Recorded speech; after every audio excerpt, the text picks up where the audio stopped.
今日嘅主題一條路，請咱做者來讀，這集係經本到哥林多後書1章20節，咱做者開聲來讀。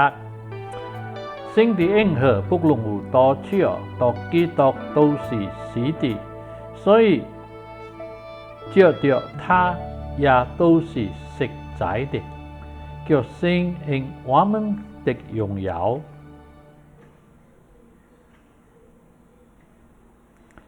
神只是本人一條路，就是主耶穌基督，是不正當。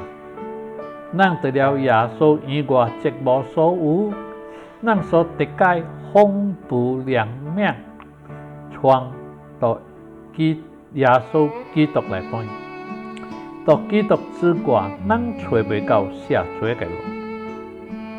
咱只係相信基督，就得到了一切，唔止到基督來幫得蒙救贖，並且到基督來幫享受神所賜一切嘅福氣。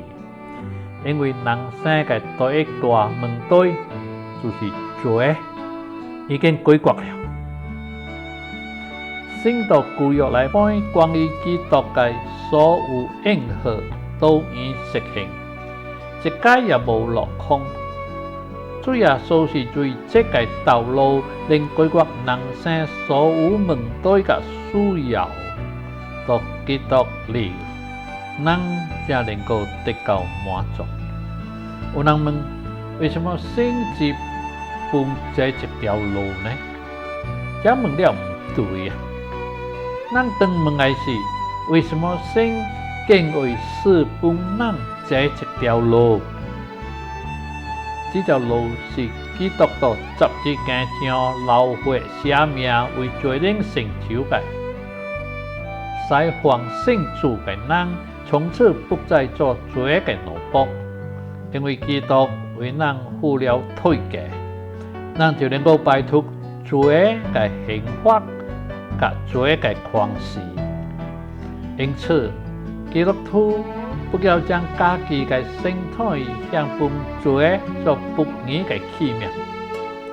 請參考羅馬書6章13節。咱也是用活到罪中，就與基督嘅救贖之路背道而馳了。我請大家再來讀這集嘅經本到哥林多後書1章20節，做者來讀。神的恩惠不論有多少，到基督都是死的，所以照着他也都是實在的，叫神因我們得榮耀。請咱默想這段經文，然後就祈禱。